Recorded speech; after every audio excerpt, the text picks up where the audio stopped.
bem-vindo a mais uma aula do nosso curso de Biofotônica.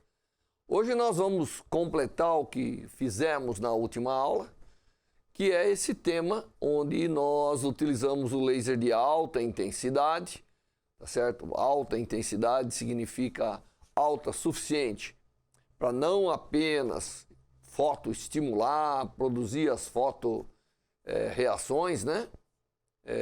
Mas, e além disso, ter efeitos térmicos considerados, efeitos de formação de plasma, efeitos de disrupção do tecido e assim por diante.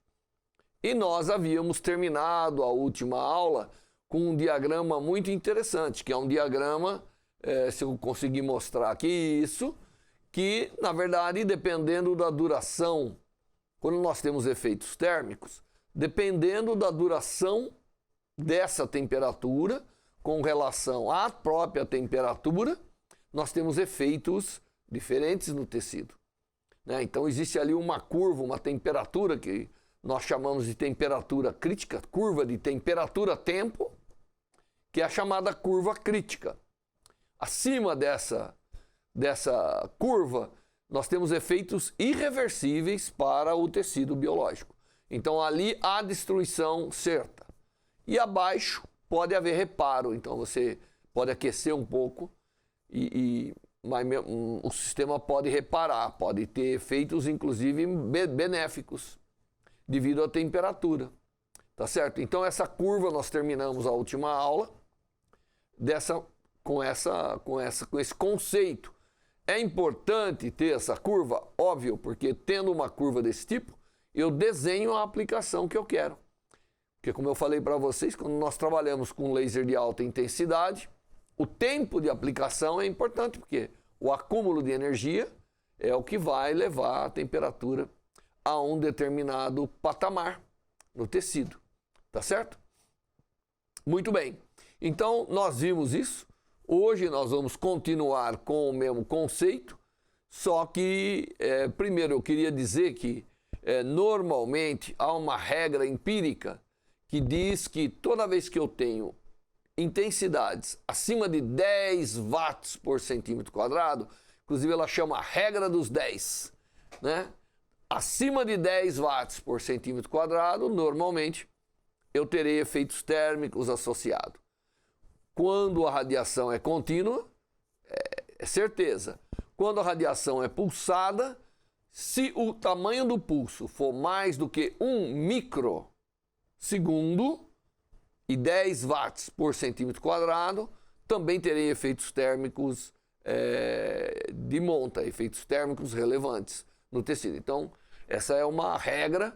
Então, se a gente lembrar 10 watts por centímetro, 1 microsegundo, nós lembramos que quando a gente excede esse tempo de pulso com essa intensidade, nós teremos efeitos térmicos. E hoje nós vamos continuar explicando um pouco mais os efeitos térmicos, mostrando um diagrama, né, um desenho aqui, do que acontece quando você incide um laser, seja esse pulsado ou seja esse contínuo. O que acontece? Tem uma região de vaporização, como eu expliquei anteriormente, né? Quando você vence a entalpia, vamos dizer, quando você vence a ligação que está mantendo o tecido junto, você tem vaporização. Então você tem o tecido, né, principalmente a parte líquida dele, que é a sua maioria, saindo na forma de vapor. Isso então leva o tecido junto, criando um vazio onde o tecido foi vaporizado quando isso acontece na superfície. Então é por isso que quando você incide o laser, aonde incidiu vai fazer uma cava. É a região de vaporização. Agora, além dessa região de vaporização, tem outras regiões que são importantes de ser levado em conta. Tem a região de carbonização, como eu falei para vocês, né? Quando eu aqueço o suficiente, eu desfaço as moléculas orgânicas de tal maneira que fico só com carbono. Essa é a carbonização, né? Quando a gente faz carvão de madeira ou de qualquer tecido biológico, aquele tecido escurecido é carbono enriquecido, né? É um tecido que perdeu um pouco a água, perdeu tudo, ficou só o carbono das macromoléculas que eu tinha ali. Essa é a carbonização. Mas, obviamente, essas são regiões de alta alteração, né? A vaporização e a carbonização. Agora, além disso, eu tenho regiões que vão alterar o tecido de forma, às vezes até permanente, que é aquela região que eu chamei de coagulação. Região de coagulação, uma região que há alterações químicas, né, devido à composição orgânica, proteínas, enzimas e tudo isso, que fazem parte do tecido biológico. Então, à medida que o calor vai percolando, difundindo, eu também expliquei um pouco isso para vocês, você tem essas regiões térmicas, como mostrado aqui no diagrama. Então, tem a região de alteração, de coagulação, e tem a região de hipertermia. Região de hipertermia é uma região cuja temperatura excederá a temperatura que você começou. E aí, depende da intensidade, de quanto você vai atingir a hipertermia, você terá efeitos diferentes. Como eu também fiz uma tabela mostrando que efeitos você tem quando você leva o tecido a temperaturas mais altas, né, do que os 37 graus, 38 graus. Tá certo? Então, de um modo geral, quando você usa um laser de alta potência, você tem que ter em mente isso. Regiões de remoção, regiões de carbonização, que dependendo do regime do laser e tudo isso, pode ser muito pequeno. Região de coagulação, hipertermia ou temperaturas elevadas, mais elevado que o normal, e o restante do tecido que normalmente não é alterado. Tá certo? Como tudo isso depende da interação, que tipo de comprimento de onda eu tenho, com que tipo de moléculas eu tenho, como nós vimos nas nossas aulas iniciais, acontece que, dependendo do tipo de laser, você acaba tendo um efeito diferente. Então, nós temos o laser de CO2, que trabalha com comprimentos de onda de muitas micro, vou botar uma tabela já, muitos micrômetros, né? Nós temos o neodymium EG, que trabalha em torno de 1 micron. Nós temos o Erb EG, que trabalha em torno de 3. E nós temos o Ohmio EG, e aí vai. Então, nós temos dependendo do tipo de laser, esses efeitos serão diferentes. Né? Temos argônio, temos diodo, e temos muitos tipos de laser e operando ou em contínuo ou em modo pulsado.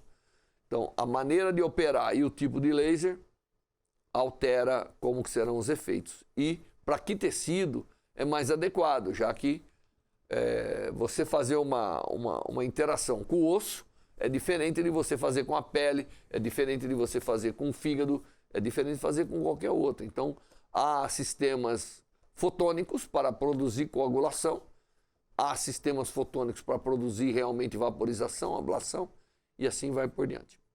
Tá bom? Muito bem, então nós temos que ter esse diagrama em mente. Existe, né, a ablação, que a gente costuma dizer, é essa remoção do tecido. Então, toda vez que tem essa remoção, nós chamamos que houve uma ablação. Agora, a ablação, ela tem várias aplicações, né? O laser pode ser cirúrgico, ele pode ser um laser para se fazer furos para algum procedimento de cirurgia plástica. Ele pode promover uma remoção. Eu quero remover um coágulo, eu quero remover um pequeno tumor, eu quero remover. Então, eu tenho que olhar e a região do que eu quero remover tem que estar dentro do que está acontecendo, né? Então, se eu for remover um tumor com laser, que é comum, você tem que fazer ablação e tem que garantir que a região de coagulação e tudo isso está além do tumor, né? Para que você faça com segurança aquele procedimento. Esses efeitos todos que eu tenho dito até agora são efeitos essencialmente térmicos. É necessário depositar energia na matéria e ter um efeito dessa deposição de energia, o efeito final. Vaporização, fusão, eu até falei da fusão na aula passada, né? E todos esses outros que eu mencionei aqui. Então, o efeito é de deposição de energia, conversão de energia em calor e o efeito final. Controlando o tempo, você acaba afetando outras regiões ou não. Se eu não der tempo do calor difundir, Então a energia é restrita à região da interação da luz e aí você tem uma coisa mais precisa, mais localizada. Então, às vezes, um pulso curto de luz com uma alta concentração de energia faz com que eu faça ali um efeito muito localizado, sem realmente minimizando essas zonas que eu mostrei para vocês de aumento de temperatura, de coagulação ou mesmo de carbonização. Tá certo? Isso vai depender de tudo isso. Mas há um outro tipo de fenômeno com lasers de alta intensidade. Quando o laser está operando no ultravioleta, nós temos um efeito importante, que é um efeito de fotodestruição. É como desfazer o tecido biológico utilizando luz. Né? Quando eu falei lá dos princípios da constituição dos tecidos, as moléculas elas têm estados que mantêm os átomos ligados e estados que não mantêm os átomos ligados. Se eu for capaz de promover do estado que mantém a molécula unida para o estado que não mantém a molécula unida, eu tenho um tipo de fotoablação diferente. É uma fotoablação que não envolve calor, envolve desfazer a ligação da molécula. Isso tem grandes aplicações.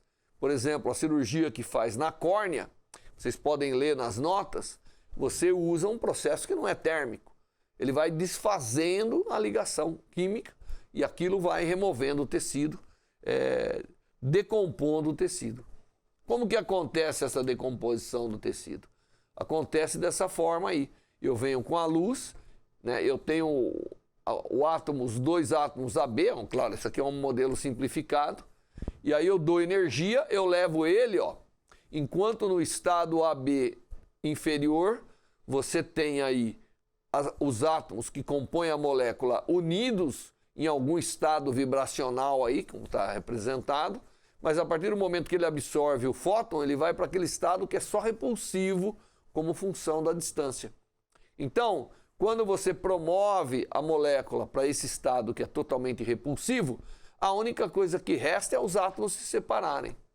Então você tem você desfaz o tecido, né? Você excita a molécula, então é a primeira parte da equação, você tem uma molécula AB, que faz parte, por exemplo, da córnea, etc. Aí você vai lá, excita com luz, ela vai para um estado que ela quer se desfazer, ela quer se dissociar. E aí ela dissocia, então ela joga para fora pedaços da molécula, portanto, desfaz totalmente o tecido. E não é uma vaporização, é uma desfeita química. Você desfaz o tecido atuando na forma química, nos estados quânticos da molécula. Tá certo? Os lasers que fazem isso são normalmente chamados de lasers de Excimer. E eles são muito interessantes, porque o que acontece? Aqui eu fiz um diagrama à mão, né, para mostrar o que acontece. Normalmente eles operam no ultravioleta, esses lasers. Tem vários tipos de laser Excimer que operam. Nas notas você tem uma lista. Nós temos os lasers de flúor, né, argônio flúor, criptônio flúor, xeônio cloro, xeônio flúor, e eles operam todos na região do ultravioleta. Né? Por exemplo, o fluoreto de cliptônio, ele opera em 248 nanômetros, que é bem ultravioleta C. O fluoreto de argônio, ele opera em 190 nanômetros, que é basicamente abaixo até do ultravioleta C. E como que acontece isso tudo, né? Então, em geral, são lasers de ultravioleta, porque a energia que mantém os átomos juntos é a distância daqueles estados, né? Entre o estado ligado e não ligado. Você tem vários eletronvolts de energia, então você precisa dar a luz com energia suficiente para promover a desfeita, né, dessas ligações químicas. Aí eu tenho um diagrama mostrando como que a coisa acontece. Você tem um volume, você vai lá, dissocia as moléculas, há uma ejeção do material e você fica com a região que você removeu, desfez o tecido. Normalmente isso acontece com alta precisão, porque ele é altamente absorvido, então você consegue fazer camada por camada do tecido, tá certo? Na linha de baixo aí, ó, eu coloquei em sequência, tem a absorção dos fótons ultravioleta, tem uma excitação para estados repulsivos, como você pode ver no diagrama, e depois tem a dissociação. Feita a dissociação, tem a ejeção do material, sem ter aquecimento na jogada. Não aquece nada. Então esses fragmentos são ejetados e você desfaz e fica ali um buraco do tecido. Então quando você tem a córnea, por exemplo, que ficou muito deformada, né, miopia de alto grau, você vem e vai passando esse laser e vai refazendo, reesculpindo, a gente fala relapidando a córnea de acordo com o movimento do laser. Então o profissional é um cara treinado para fazer esse movimento, aí ele vai dando a curvatura de novo, removendo camada por camada da córnea, você consegue. Esses lasers de ablação química são bastante utilizados, tá certo? Eu vou mostrar, e nas notas nós temos alguns exemplos disso, de cirurgia ocular sendo feita com o laser excimer. Muito bem, agora eu queria entrar em um outro conceito, que é o conceito de breakdown óptico. O que é o conceito de breakdown óptico? É um conceito, na verdade, quando você atinge o breakdown, vai acontecer várias coisas. Mas quando nós fizemos a introdução ao campo eletromagnético, nós vimos que a intensidade da radiação eletromagnética ela é proporcional à amplitude do campo elétrico da radiação ao quadrado. Então, quando eu tenho muita intensidade, eu tenho um campo elétrico muito grande. E o que acontece quando você põe um campo elétrico muito grande em contato com a matéria? Lembre-se, nós também explicamos que a matéria tem lá cargas que são presas e que mantêm a matéria unida, mantém ela coesa. São os elétrons que mantêm a matéria unida através das ligações químicas, correto? Imagina que você vem com um campo maior do que aquele que está mantendo, porque entre duas cargas também vai ter um campo. A gente poderia dizer que é o campo do próton que segura o elétron, que é o campo do elétron que segura o próton. Aquelas coisas que a gente aprende nos princípios básicos de eletricidade e magnetismo. Muito bem, então, se eu tiver um campo da radiação muito maior, superando o campo, eu diria, de união da matéria, eu tenho o que eu chamo do breakdown óptico. E quando eu tenho o breakdown óptico, a primeira coisa que vai acontecer é a formação de cargas. Eu vou remover cargas, porque agora o campo elétrico da radiação é mais forte do que o campo que está mantendo os elétrons ali. Então você forma um plasma. O que é um plasma? É um gás carregado. Tá certo? E claro, se o elétron sai, ele deixa lá uma também carga positiva. Então, o que é o optical breakdown? Ou a ruptura óptica, né? É exatamente o ponto onde o campo da radiação vence o campo da matéria. E aí nós temos que levar em conta uma série de efeitos que vão acontecer ali dentro. O primeiro deles, como eu falei para vocês, é o efeito do plasma. Vai formar um plasma. Agora, vai formar um plasma onde você tem muita energia nos elétrons, muita energia nos íons que são formados. E esse plasma, na verdade, ele vai atacar o próprio tecido. Mas mais do que isso, né? Como você pode ver, esse plasma, quando ele é formado, ele vai também promover expansão da matéria. Ou, às vezes, devido a esse breakdown, você vai produzir vaporização da matéria e tudo isso de forma repentina. Então você vai forçar a matéria, aqui no caso a matéria biológica, né? O tecido biológico, a ter expansões repentinas. E isso gera as chamadas ondas de choque. são ondas acústicas, que você vai ver caminham com uma velocidade maior que a velocidade do som.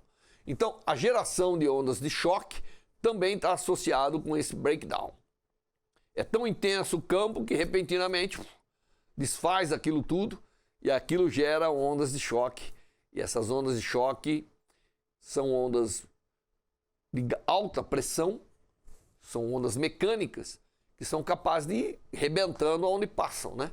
Então é também algo a ser levado em conta nas aplicações que você faz, porque muitas vezes eu uso esses conceitos para destruição. Então eu tenho plasma, quando eu tenho esse optical breakdown, eu tenho a formação de plasma, eu tenho a geração de ondas de choque, eu tenho a formação de vapores muito rapidamente, expansões e colapso, que é o processo chamado de cavitação. Inclusive tem nas notas, tem até uma foto da produção de uma cavitação no tecido neurológico devido a um pulso de luz intenso. Tá certo? Então eu tenho a cavitação, obviamente com a cavitação, que é essa explosão e compressão de formação e colapso de pequenas bolhas gasosas do próprio tecido. Esse processo é tão violento que forma jatos, é que nem rebentar uma bexiga, tá certo? Aquilo joga água para todo lado. Então eu tenho a ejeção. E essa ejeção, obviamente, remove matéria daquele local. Se estiver no interior do tecido, toda essa cavitação junto gera um tremendo processo de destruição local. Se for na superfície, você vai ter jatos sendo ejetados, né, das regiões onde o breakdown está acontecendo. Normalmente o breakdown acontece na proximidade do foco da luz do laser, aqui no caso, né? Então, focando o laser, você acaba vendo ali é onde a intensidade é tão elevada que leva ao breakdown e leva à formação disso tudo.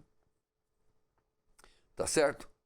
E o que acontece nesse processo todo às vezes, quando forma o plasma, então você tem uma ablação, uma remoção de tecido. Quando forma o plasma, você tem uma ablação do tecido induzida pelo próprio ataque do plasma. Aliás, a formação do plasma já é uma remoção de tecido, né? Mas aquela energia, o plasma também, ele vai por energia mecânica, realmente, do próprio plasma. A formação já é uma remoção. Mas aí aquele plasma tem tanta energia, porque o campo é tão intenso, que você acaba, imagine, né, esse plasma colidindo em cima do tecido ou na região, vai expandindo a ablação. Então o resultado da formação do plasma, como você pode ver no diagrama seguindo ali, o plasma foi formado, normalmente no foco, você tem a indução da ablação por plasma e você tem então ablação do tecido-alvo como resultado final. Mas você pode ter a geração de ondas de choque, ou você pode ter cavitação, né? E com a cavitação você tem a ejeção de matéria. Isso leva também a um processo que nós chamamos de photodisruption, ou ruptura óptica. Então a ruptura óptica,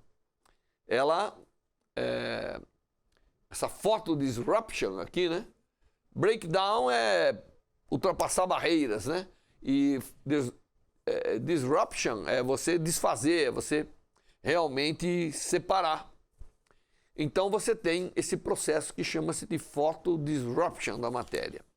E nesse processo de photodisruption, obviamente, você tem esforços mecânicos intensos acontecendo na matéria, e isso leva a vários tipos de aplicação que normalmente acontecem. Você vê o material trincando pelas ondas de choque, lascando, você vê remoção, você vê ejeção, você vai ver tudo isso quando você aplica a luz no tecido.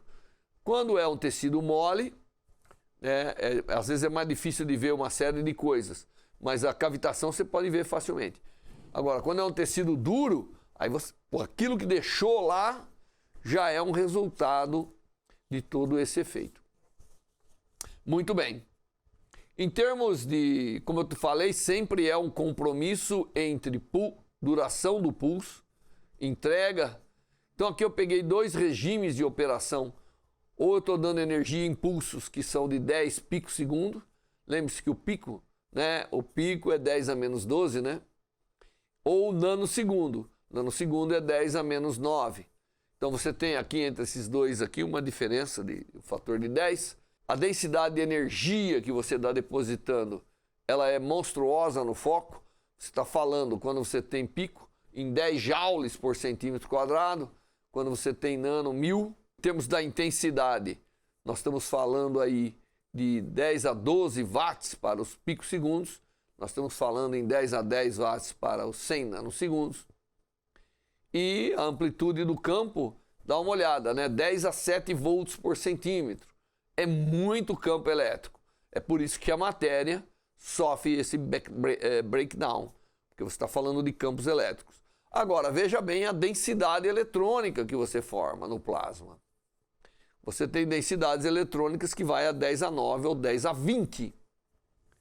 Então, 10 a 9 ou 10 a 20 cargas por centímetro quadrado é como se quase toda a matéria se ionizasse, formando ali um plasma. Então, é por isso que você tem essa ablação por plasma de uma forma bastante eficiente. Tá certo? Muito bem, então, é uma aplicação extremamente importante da biofotônica o uso dos lasers de alta intensidade. Então, quando você tem ali um local que você focalizou um laser de alta intensidade, nos regimes adequados, haverá a formação de uma região de plasma, que ele por si já é uma destruição, já é uma ablação. Então é ablação por formação de plasma, mas o plasma também vai atacando, porque é muita energia depositada, vai atacando a matéria. E essa ação mecânica leva a expansões muito repentinas e, portanto, tem ondas de pressão, né? Quando você quer apertar alguma coisa, expandir, ele quer expandir, então ele aperta o tecido, né? E esse aperto do tecido gera ondas de pressão. E essas ondas de pressão são intensas, que caracteriza essa alta intensidade de pressão, força o movimento da matéria, criando as chamadas ondas de choque, que também são destrutivas para a matéria. É uma onda acústica, né? Essa pressão. E há uma diferença entre a onda acústica que você conhece, o som, o ultrassom, da onda de choque. Então eu montei aqui um diagrama, né, ou pelo menos uma tabela mostrando ondas sonoras, o ultrassom e as ondas de choque. A onda sonora, ela não movimenta a matéria, quer dizer, ela não transporta a matéria. Ela movimenta no sentido de pequenas oscilações, criando ondas de densidade, né, e normalmente opera de alguns hertz até quilohertz. O ultrassom, ele produz compressão, relaxação, ele é exatamente como a onda sonora, porém já trabalha em frequências mais elevadas, frequências além do som, aí chama ultrassom. E ambos, tanto o som quanto o ultrassom, ele caminha num meio, aí eu coloquei a velocidade na água, né, porque é uma referência boa, porque vai ser quase a velocidade de propagação no tecido, devido à constituição do tecido, é em torno aí de 1,5 km por segundo. Então é bem rápido, né, que o som propaga no tecido biológico, e na água aí no caso. E tanto o som quanto o ultrassom propaga-se com a mesma velocidade.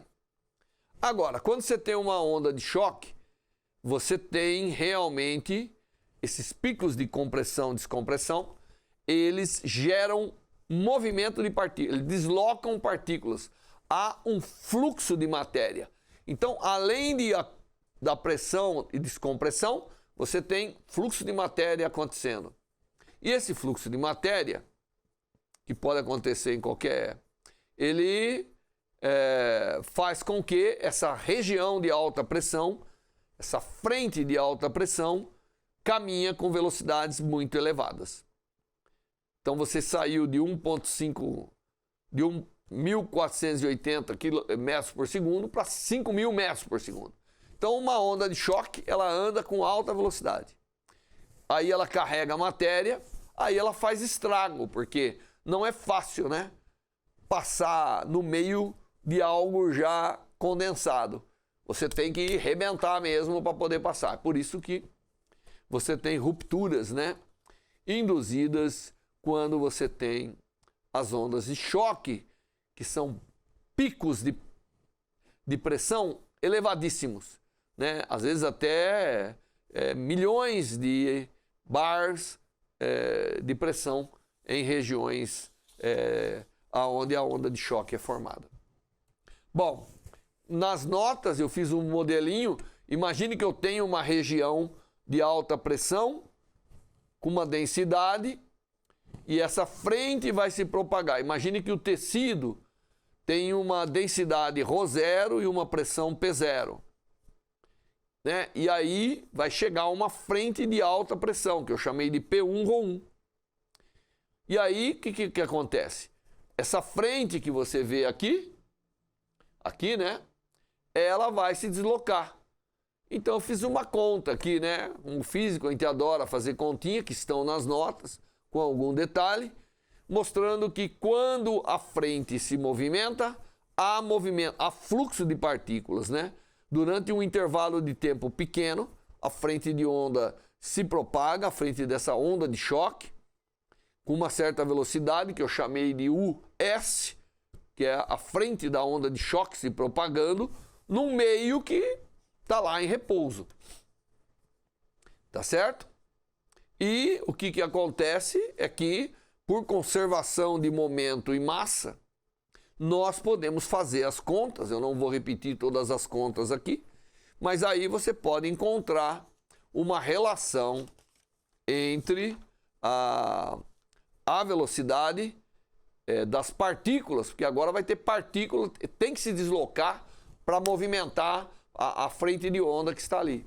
Senão, agora, levando em conta a conservação de momento e tudo isso, a gente chega que a diferença de pressão é proporcional à densidade normal do meio vezes o produto dessas velocidades. Tá certo? E em todo o cálculo aqui, eu posso mostrar que se não houve, se a velocidade do som é 1.480 aproximadamente metros por segundo. Se não há movimento de partículas, eu posso mostrar para vocês que a frente da onda de choque se propaga exatamente com a mesma velocidade do som. Tá certo? E aí, na verdade, ela é uma onda, não é uma onda tão maléfica quanto é a onda de choque. Porém, se eu levo em conta todas as conservações, eu calculo que essa frente de onda, né, causada vai ter uma velocidade US, e devido às diferenças de pressão e densidade, como você pode ver aí, vai carregar, vai ter que ter um fluxo de partículas à medida que a frente de onda se propaga. Esse fluxo de partículas, ele é importante porque, entende, você tem agora uma perturbação que anda no meio violando as propriedades elásticas, porque o som, ele propaga-se num meio de acordo com as propriedades elásticas do meio. Agora você vem aqui com um pico de pressão que vai se propagar com velocidade muito maior, muitas vezes maior, violando as propriedades elásticas. Então, o meio não consegue responder a isso. Tá certo? O fato do meio não conseguir responder, porque ele tem uma característica elástica e ele não pode se comprimir e descomprimir da maneira que a onda de choque está requerendo. Resultado disso é desastre. É realmente rupturas, é realmente fluxo de partículas.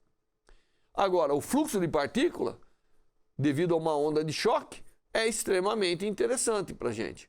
Porque havendo fluxo de partícula, você é capaz de carregar a onda de choque, é capaz de carregar coisas no tecido. E é uma das aplicações, inclusive aplicações que o nosso grupo aqui vem desenvolvendo, que é a aplicação e você carregar moléculas para dentro do tecido biológico quando você precisa carregar molécula para dentro do tecido biológico e ela não vai tão facilmente, a gente consegue fazer um pouquinho com as ondas de choque. Tá certo? Então ela realmente força a distribuição das moléculas aí no tecido biológico. Muito bem.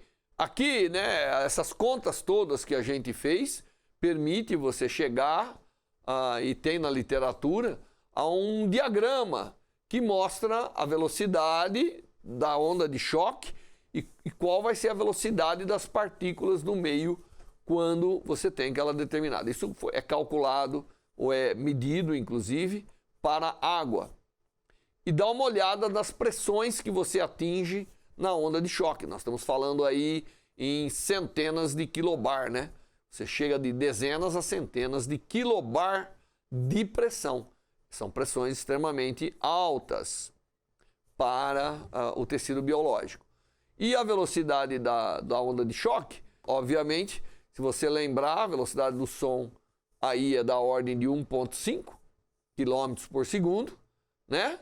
Portanto, a velocidade da onda de choque, ela já nasce, mesmo com pressão, a hora que você tiver pressão praticamente zero, como eu falei no cálculo, aí ela vira a velocidade do som.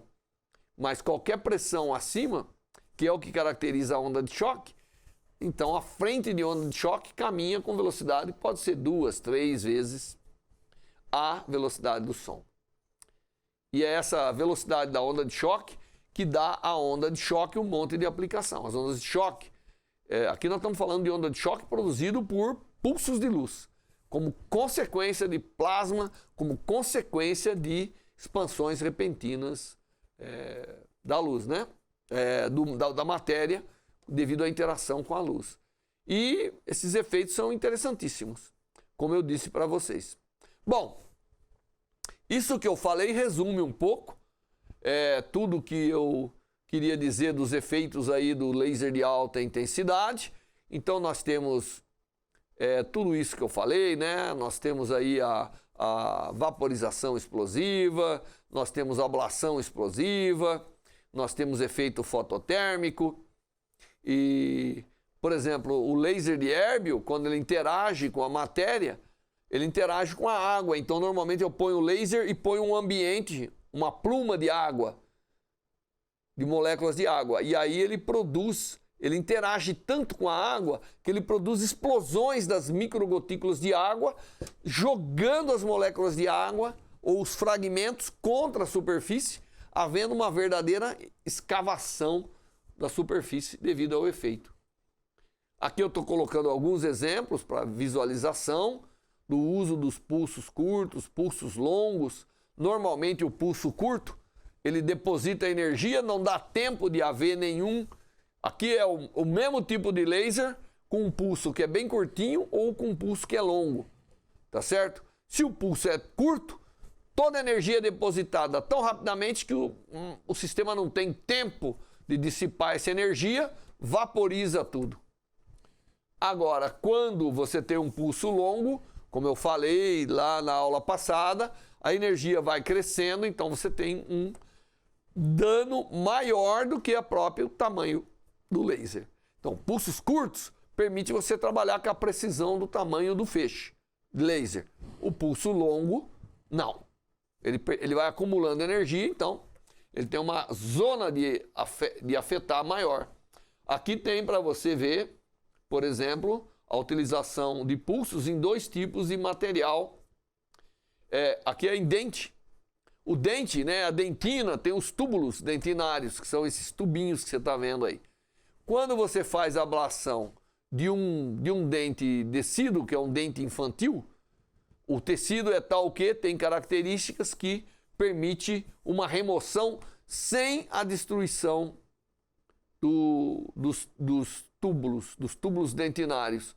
Quando você tem um dente permanente, um dente mais adulto, a constituição, a composição mineral orgânica da dentina é tal que você vê aí que você tem danos, enquanto num você tem uma superfície uniforme, no outro você tem os efeitos deixados pela ejeção de material, tudo isso, e os túbulos são afetados de uma forma diferente. Tá bom? Aqui é um laser de pico segundo, um Antares, onde você faz com precisão remoção de um tecido. Aqui tá também aplicação em odontologia. Aqui já é um laser de femtosegundo, mostrando aí, olha, as trincas. Aqui você gerou o plasma, o pulso é curto e intenso o suficiente, você gerou o plasma, mas aí aquela região que eu mostrei de afetar, inclusive as trincas causadas pelas ondas de choque, estão aí presentes. Aqui é um caso interessante onde você usa neodymium, que é um dos lasers. Você tem uma vaporização explosiva com ejeção de material. Então você vê na parte de cima, esse é um exemplo em esmalte dental, né? Você vê claramente a fusão. Você vê ali até como se fosse o sistema escorrendo, né? Então ali você vê claramente a evidência de você ter feito uma fusão do material. Ele virou líquido e se redistribuiu. Se você vai em outro tipo de material, você vê que aí houve ejeção e recondensação devido a isso. Isso aqui é uma foto aplicando o laser de pulsado agora em tecido mole. Então você vê ali você pode ver um pouquinho a região ablacionada, tudo por efeitos térmicos, né? Aqui é um laser de Erbium. É como ele vai agir num tecido biológico, realmente rebentando tudo, produzindo trincas, fragilização, né? Agora, nessa situação você tem ondas de choque. Olha o que a onda de choque faz quando se propaga. Ela vai realmente destruindo o material, né? Isso é um exemplo de propagação de ondas de choque. Agora, aqui é o caso do laser de Erbium, onde eu ponho vapor, eu ponho gotículas de água, ele interage com a água, então, e a ablação é mediada por água. Você tem realmente uma escavação perfeita, como se fosse feito com instrumento de alta precisão. A ablação com lasers de alta intensidade permite você ablacionar um material sem destruir o outro. Isso aqui é uma resina dental. Você vê esses túbulos aí que são reforços, né? A parte mineral colocada, e você consegue então remover uma coisa sem remover outra. Aqui também é uma ablação com laser de Erbium, muitas aplicações cirúrgicas, como eu havia dito, né? E a possibilidade, nós começamos a fazer uma dentística chamada, dentística é que faz buraco em dente, né? É a parte de preparo cavitário do dente e tudo isso, é ultraconservadora. Imagine que eu consigo controlar um pulso de laser para remover só o esmalte, preservando a dentina, que é a parte interna do dente. Ou para remover uma resina, então você tem lá uma obturação que foi feita, você quer remover a obturação, preservando o dente, preservando o tecido dental sadio. Então você pode controlar os pulsos de tal maneira que você vai removendo um material sem remover o outro. E isso foi possível ser demonstrado, que você é capaz de remover, por exemplo, a resina sem remover o dente. Então você pode fazer uma restauração. Imagine o tecido cariado. Normalmente quando você faz com motor essa remoção, você tem que arrancar tudo, né? O tamanho da cárie era 1 milímetro, mas você faz um buraco de 3. Muito bem. Com uma dentística conservadora feita através de ablação com lasers pulsados de alta intensidade, você é capaz de remover só o tecido cariado. Tá certo? Isso é uma aplicação já demonstrada e que é conservadora porque preserva, obviamente, o tecido sadio. E aí tem muitas outras aplicações, Em geral, se faz estudos da quantidade ablacionada como função da energia depositada para você descobrir regimes de operação onde você vai ser capaz de remover um tecido sem remover o outro tecido. Bom, então eu mostrei algumas aplicações no final, mostrei como é o princípio, porque afinal é o que eu tenho que fazer nesse curso, mostrar como são os princípios, os efeitos que acontecem. E nessas últimas 2 aulas eu forneci as notas e as aulas para vocês do uso do laser como instrumento ablativo. É uma grande aplicação da biofotônica na medicina. E agora nós vamos evoluir um pouco mais, né? Agora nós vamos evoluir com as aplicações para a produção de fotorreação na área da oncologia, controle microbiológico. Depois nós vamos para as imagens térmicas, depois nós vamos para as fotocosturas e aí vai uma infinidade de aplicações que nós vamos ver ainda nas próximas aulas desse curso de Introdução à Biofotônica.